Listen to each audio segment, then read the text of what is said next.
G'day, Sambo here. I've managed to get these windows in. This one here took a bit of buggerising about.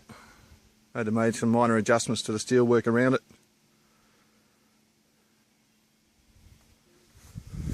But it's in. And it slides open okay, so that's good.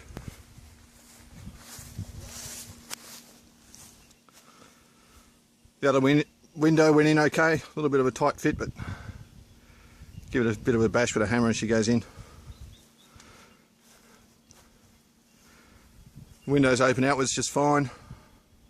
That pane in the top left corner was broken when I bought it. I might get around to fixing it in the next 20 years or so. See how I feel. The next stage from here is putting the foil insulation on the roof and then put the Colorbond sheeting on top. So at 4.8 metres, I should be using 3 sheets,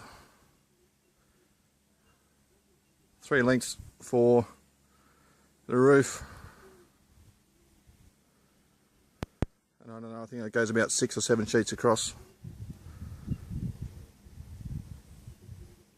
So until then, I'll see you later.